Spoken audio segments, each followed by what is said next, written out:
धन्यवाद डॉक्टर रश्मि सलूजा जी। अब मैं अगले क्रम में डॉक्टर श्री देशराज जी को आमंत्रित करता हूं कि वो आएं और अपनी बात रखें। श्रीमान देशराज जी भारतीय योग संस्थान के अध्यक्ष हैं और योग का नाम लेते ही भारतीय योग संस्थान का नाम आ जाता है। मंत्रोच्चारण करेंगे मेरे साथ सभी मिल करके।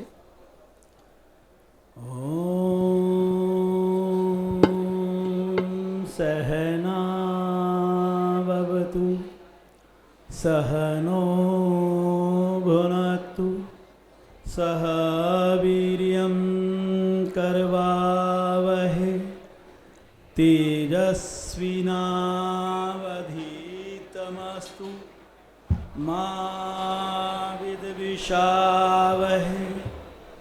ओम शांति शांति शांति।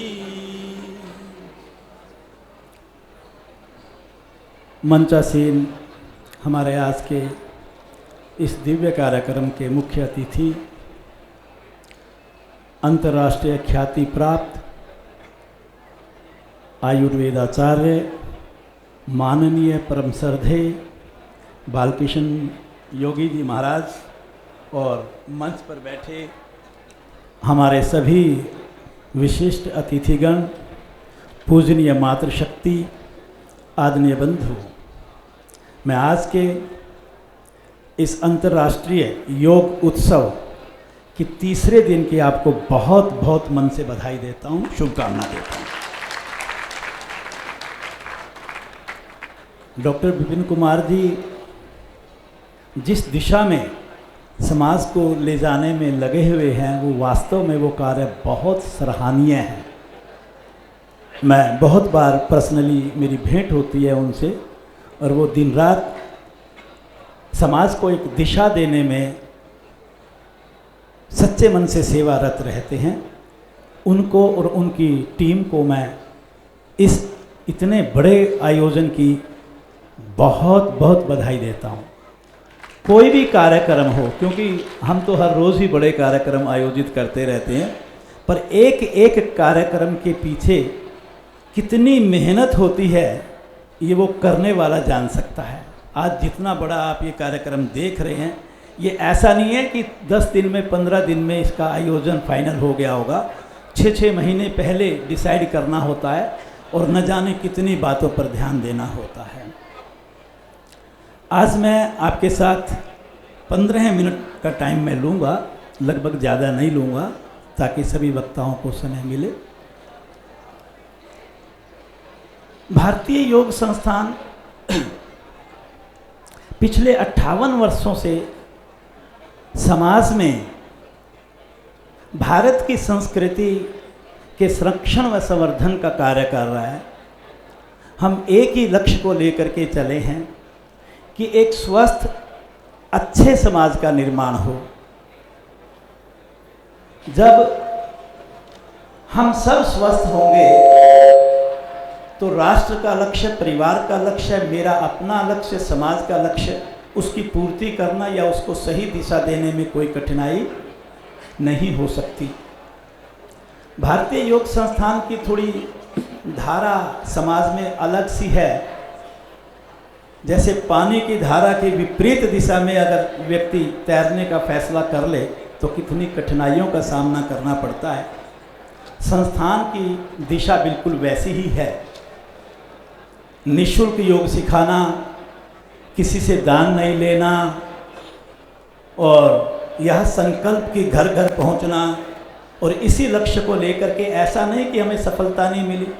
लोग हमें प्रश्न भी करते हैं कि आप बिना शुल्क लिए कैसे योग सिखा सकते हैं, पर आज मैं फक्र के साथ कह सकता हूं कि भारतीय योग संस्थान दिल्ली के 23 प्रांतों में 4500 योग केंद्रों के माध्यम से ये कार्य कर रहा है। हमारे पास अगर मैं एवरेज बेसिस पर भी कहूँ तो लगभग 12 से 15 हज़ार हमारे योग शिक्षक हैं जो कि निःशुल्क सेवाएं प्रतिदिन अपनी देते हैं। हमारा मानना है समाज भी ये बात मानता है कि भारतीय दर्शन में वास्तव में योग का एक सर्वोपरि स्थान है, जिसका प्रादुर्भाव स्वयं भगवान शिव ने इस धरती पर किया। वेदों में, उपनिषदों में, गीता में, पुराणों में, दर्शनों में, स्मृतियों में ये गंगा की धारा बहते हुई हमारे ऋषियों के द्वारा, हमारे संतों के द्वारा, हमारे महापुरुषों के द्वारा, हमारे सिद्धों के द्वारा इस समाज में फैलाई गई और एक एक व्यक्ति तक पहुंचाई भी गई। यह बात बिल्कुल सत्य है कि योग एकमात्र ऐसी तकनीक है, ऐसा मार्ग है, ऐसी साधना है जो हमें पूर्ण स्वास्थ्य दे सकता है। ये एक जीवन जीने की कला है, शारीरिक, मानसिक और आध्यात्मिक। अगर तीनों ही प्रकार से हम लाभान्वित होना चाहते हैं तो यह बिल्कुल सत्य है कि ये कार्य केवल योग की शरण में आकर के ही संभव है। मन, बुद्धि, चित्त तीनों को अगर स्थिर रखना है, अगर आपने इस जीवन को सार्थक करना है, अगर आपने जीवन के लक्ष्य को पाना है तो योग की शरण में आना ही पड़ेगा। ये इस देश की, मेरे भारत देश की ये अमूल्य धरोहर है। ये मेरे ऋषियों की देन है। ये इस देश की वसीयत है। ये हमारे पूर्वजों की देन है। अतः इसे केवल हमें अपने जीवन में उतारना ही नहीं है। मैं हमेशा एक बात कहा करता हूँ कि हमारे सिद्ध पुरुष, हमारे ऋषि, हमारे बड़े हमें ये दे करके चले गए, हम इसका क्या करें? हमारी क्या ड्यूटी बनती है? क्या अगर मैं ये कह दूं कि मैं योग करता हूं काम हो जाएगा? ऐसा नहीं। मुझे इस वसीयत को अपनी अगली पीढ़ी को संभलवाना होगा, तभी ये देश सुरक्षित रहेगा। इस बात को हमेशा ध्यान में रखना है। वरना जिस बगिया के आज हम माली हैं, उस बगिया के पौधे कल को सूखने लग जाएंगे। अगर उनको सींचना है, उनको हरा भरा रखना है, उसमें आपने फूलों को देखना है, तो इस महान विद्या को हमें अपनी यंग जनरेशन को, अपनी अगली पीढ़ी के हाथों में सुरक्षित रखना है। ये भारतीय योग संस्थान इस कार्य पर लगा हुआ है। इस वर्ष भी भारतीय योग संस्थान ने दिल्ली सरकार की मदद से स्कूलों में लगभग 50,000 बच्चों को योग की शिक्षा का बीड़ा उठाया और उसमें हम सफल हुए। लगभग पूना में हमारे 80 स्कूल ऐसे हैं जिसमें योग की शिक्षा निःशुल्क प्रतिदिन बच्चों को दी जाती है। इसी प्रकार दूसरे प्रांतों में भी हम ये कार्य कर रहे हैं बड़ी तेज़ी से। लेकिन साथ में थोड़ा सा योग को मैं आज के आधुनिक जरूरत के साथ जरूर जोड़ना चाहूँगा। यूँ तो हम कहते हैं कि योग आत्मा का परमात्मा से मिलना है, लेकिन आधुनिक ज़रूरत के मुताबिक अगर ये बात हम किसी को कहें कि तुझे हम योग सिखाएंगे और तेरी आत्मा को तेरे परमात्मा से मिलाएंगे, तो कोई आपके पास नहीं आएगा जब तक आप उनको घुटने दर्द की बात, गर्दन दर्द की बात, मधुमेह के ठीक करने की बात, उच्च रक्तचाप को ठीक करने की बात, हृदय रोग की बात ना करें। जब वो बात करते हैं, क्योंकि समाज में आज आप देखते हैं कि रोग कितनी तेज़ी से बढ़ रहे हैं, बच्चों के ऊपर पढ़ाई का कितना दबाव है। हम समाज में देखेंगे कि लोग कितने तनाव में रहते हैं। आप पाएंगे कि आज जो नैतिक मूल्य हैं उनका कहीं ना कहीं पतन होता जा रहा है। लेकिन आप सच मानिए, अगर आपने नैतिक मूल्य का पुनरुत्थान करना है, अगर बच्चों को पढ़ाई के इस दबाव से बाहर निकालना है, अगर समाज को तनाव मुक्त बनाना है, अगर वास्तव में रोगों का सही उपचार मूल रूप से करना है, तो योग से बड़ा कोई साधन धरती पर नहीं है।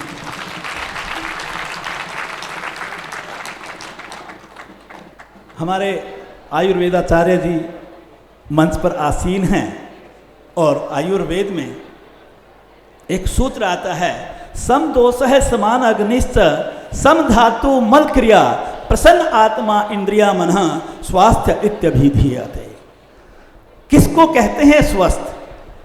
स्वस्थ व्यक्ति वह होता है जिसके शरीर में वात पित्त कफ का संतुलन हो। स्वस्थ व्यक्ति वह होता है जिसके शरीर में पांचों अग्नियां संतुलित हो। स्वस्थ व्यक्ति वह होता है जिसके शरीर में रस रक्त मांस मेद अस्थि मज्जा और वीर्य सातों धातु स्वस्थ हो, सम अवस्था में। किसको कहते हैं स्वस्थ? जिसकी मल क्रिया सहज और हो, जिसकी आत्मा प्रसन्न हो, जिसकी इंद्रियां अंतर्मुखी हो, जिसका मन शांत हो, उस व्यक्ति को स्वस्थ व्यक्ति कहेंगे। स्वस्थ व्यक्ति वह होता है जो शरीर से, मन से, सामाजिक दृष्टि से और आध्यात्मिक दृष्टि से तीनों तरह से स्वस्थ हो। मैं एक बात कहा करता हूँ मजाक के अंदर, पूछता हूँ अपने साधकों से, बताओ आप धरती पर क्यों आए? तो बड़ा अच्छा जवाब देते हैं कि भगवान से मिलने के लिए आए। मैं कहा करता हूँ आप झूठ बोल रहे हैं। तो वो कहते फिर? मैंने कहा आप नोट कमाने के लिए आए हैं, भगवान से मिलने की तो हम कोशिश करते ही नहीं।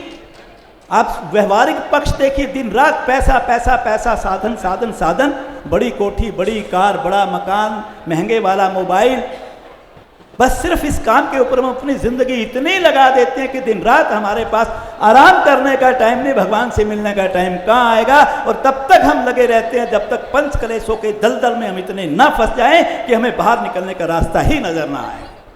और फिर शुरू होती है एक कथा बीमारियों की। और फिर मैं एक बात और कहा करता हूँ, आप कमाइए नोट, गृहस्थी हैं, आप समाज में रहते हैं, पर नोट कौन कमाएगा? नोट तो वो कमाएगा ना जो स्वस्थ होगा। नोट कमा भी लिए तो आप क्या करेंगे उन नोटों का? जब आप 45 और 50 साल की उम्र में पहुंच करके अगर आप उच्च रक्तचाप के रोगी हो गए तो डॉक्टर ने उसी समय आपका नमक बंद कर देना है। थोड़ा सा आगे चलेंगे, आप हृदय रोगी बन जाएंगे तो आपकी चिकनाई, आपका घी बंद हो जाएगा। और थोड़ा सा आगे चलेंगे, आप मधुमेह के रोगी बन जाएंगे। तो फिर क्या करेगा बंद डॉक्टर? फिर आपका मीठा बंद कर देगा। अरे भाई, तू बहुत बड़ा धनी व्यक्ति है, तेरा नमक बंद हो गया, तेरा घी बंद हो गया, और तेरा तो क्या नोटों को थाली में रख करके तू खाएगा? पूछ अपने आप से। याद रखना, जो योग के मार्ग पर चलता है, प्रकृति के नियमों का पालन करता है, ब्रह्म मुहूर्त में उठता है, साधना करता है, समाज का कार्य करता है, वह व्यक्ति जब स्वस्थ रहता है तो वही अपने सारे परिवार के कर्तव्यों को पूरा कर सकता है, वही समाज को दिशा दे सकता है, वही रोल मॉडल बन सकता है, वही एक अच्छे समाज का निर्माण कर सकता है, वही अच्छे राष्ट्र का निर्माण कर सकता है। जब हम प्रतिदिन योगाभ्यास करते हैं, अगर उसको आप आध्यात्मिक दृष्टिकोण को एक तरफ कर दो, केवल इस शरीर, ये हड्डी मांस का जो ये साधन मैं अपने पास जीवन जीने के लिए लेकर के वाहन के रूप में लेकर के चला हूं, तो इस शरीर के बारे में ही सोच। केवल आप 1 घंटे की साधना अगर आप करते हैं तो 1 घंटे की साधना से कितने लाभ होंगे आपको? अगर आप इस शरीर पर लागू करें तो आपका पेट कभी खराब नहीं होगा। अगर पेट खराब नहीं होगा तो ये कहा जाता है प्राकृतिक चिकित्सा में कि आपके शरीर में रोगों की अगर कोई मूल, कोई स्थान है तो वो केवल आपका पेड़ू वाला भाग है, या यूं कह लीजिए कि पेट वाला भाग है। अगर तेरा पेट ही ठीक हो गया डेली आसन करने से तो तेरे को कभी पेट के रोग बोलो आ नहीं सकते। अगर वो नहीं आएंगे तो पाचन सुदृढ़ होगा, निष्कासन सहज होगा, एक अच्छे रक्त का निर्माण होगा, आपके फेफड़े स्वस्थ होंगे, आपकी ऑक्सीजन इनटेक कैपेसिटी सही होगी, आपका ब्लड सर्कुलेशन सिस्टम आपका बढ़िया होगा, आपका नर्वस सिस्टम बढ़िया होगा, आपकी बॉडी के अंदर ग्रंथियों से निकलने वाले स्राव आपके सामान्य हो जाएंगे। जब वो सब संतुलित होंगे तो आपको कोई शारीरिक रोग आ ही नहीं सकता। आप शारीरिक दृष्टि से बहुत स्वस्थ निरोगी जीवन जिएंगे, आपकी इम्यूनिटी पूरे जोर पर होगी। कोरोना जैसी बीमारी अगर धरती पर आ गई और आप प्रतिदिन योग करते हैं तो आप यकीन मानिए, मैं उस भगवान पर विश्वास करके कह सकता हूं कि वो बीमारी भी हमारा कुछ बिगाड़ नहीं सकती। क्योंकि इससे हम दवाइयों की बात करते हैं, लेकिन मेरे भगवान ने मुझे दवाइयां अंदर केवल मेरे को केवल दवाइयां ही दे करके नहीं भेज दी, दवाइयां बनाने की फैक्ट्री भी अंदर लगा करके भेज दी। लेकिन मैं बाहर की दवाइयों पर विश्वास करता हूं। आप योग के माध्यम से अपनी इस भीतर की उन रहस्यमय शक्तियों को जगा सकते हो। आपकी एंटीबॉडी सिस्टम, आपकी प्रतिरोधक प्रणाली जब चरम सीमा पर काम करेगी, पूरी तरह से सक्रिय होगी, कोई भी बीमारी आपको घेर नहीं सकती। अगर कभी आ भी गई भूले बिसरे से, कभी आपको, मैं परसों भी यह बात शेयर कर रहा था, कभी नजला जुकाम हो भी गया तो आपके अंदर विश्वास, आपके अंदर आत्मशक्ति इतनी मजबूत होगी कि आपको दवाइयों की शरण में सामान्यतः जाने की जरूरत नहीं पड़ेगी। एक्सेप्शंस ऑलवेज आर देयर, उसको हमें नहीं लेना, पर अब एक आप संतुलित, निरोगी और स्वस्थ जीवन जी सकते हो।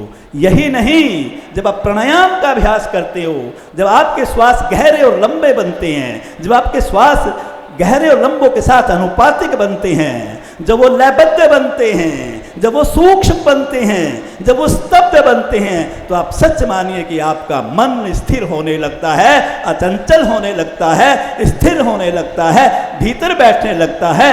आप अपने विचारों के ऊपर नियंत्रण करने की एक महान विद्या को प्राप्त कर जाते हो, अर्थात आपका मानसिक संतुलन बढ़िया बनता है, मानसिक स्वास्थ्य को भी आप प्राप्त कर जाते हो। अगर मैं अपनी वाणी को विराम देने से पूर्व एक दो बातें सिर्फ ये कह दूं कि इसके साथ साथ ध्यान की क्रिया बहुत सुंदर हमारे शरीर के भीतर मानसिक भी, शारीरिक भी और आध्यात्मिक भी तीनों प्रकार के स्वास्थ्य को देती है। आप मात्र केवल 15 मिनट प्रातःकाल आप प्रातःकालीन ध्यान का अभ्यास कीजिए, रात्रि में सोने से पहले आप आत्मचिंतन कीजिए, जिसमें बैठ करके आप दिन भर के द्वारा किए गई क्रियाओं का आत्मावलोकन कीजिए कि कहाँ कहाँ मैंने गलतियाँ की और क्यों की, और भविष्य में मैं इनको नहीं दोहराऊंगा। मात्र इतना करने से ही आपको अपने विचारों पर नियंत्रण करना आ जाएगा, आपका स्वभाव बदलेगा, आपकी सोच बदलेगी, आपका व्यवहार बदलेगा, आपकी वृत्तियाँ बदलेगी, आपका अंतःकरण शुद्ध हो जाएगा। और जब आप ऐसी स्थिति में पहुंचेंगे तो ध्यान भी लगने लगेगा। जिस दिन ध्यान लगा, आप सकारात्मक ऊर्जा के साथ जिएंगे। वह सकारात्मक ऊर्जा अगर आपकी सेवा में बदल जाए तो आप यकीन मानना, साधना की अंतिम फल अगर कोई होता है, जैसे आम के पेड़, तब तक उसका लक्ष्य पूरा नहीं होता जब तक उसके ऊपर आम ना लगे। तो प्यारे, ये बात हमेशा समझ लेना चाहिए। मुझे एक साधक को पता होना चाहिए कि साधना के माध्यम से जब तक उसके भीतर सेवा का विचार नहीं उपजता, सेवा का भाव नहीं निकलता और वो प्रभु के कार्य में नहीं लगता, तब तक उसकी साधना और योग भी अधूरा है। मैं अंत में सिर्फ यही कहूँगा कि हमारे जो आयुष, जो इस इंटीग्रेटेड अप्रोच को लेकर के चला है, जिसके अंदर योग को 2014 के बाद महत्व ज़्यादा मिला। हम तो पिछले 58 साल से काम कर रहे हैं, लेकिन देर आए सवेर आए ये समझ में आ गया कि योग ही है जो केवल भारत देश को नहीं, पूरे विश्व को मार्ग दिखा सकता है, और तभी भारत विश्व गुरु कहला सकता है। तो हमें योग को जीवन में जरूर उतारना होगा, और बाकी सभी पैथियों को भी आदरपूर्वक अपने जीवन में जरूरत के अनुसार जरूर स्वीकार करना चाहिए। मैं हमेशा कहता हूँ, किसी भी पैथी की बुराई मत करो, हर पैथी के जीवन में जरूरत पड़ती है। कभी अगर पाँव में फ्रैक्चर हो गया तो आपको एलोपैथी के डॉक्टर के पास आपको प्लास्टर लगवाने के लिए जाना पड़ेगा। इसलिए सारी पैथी अच्छी हैं। अगर सब मिलकर के एक दिशा में, एक अच्छी दिशा, पॉजिटिव अप्रोच के साथ अगर हम काम करें तो हम अपने समाज को, अपने राष्ट्र को एक अच्छी दिशा दे सकते हैं। ओम शांति शांति।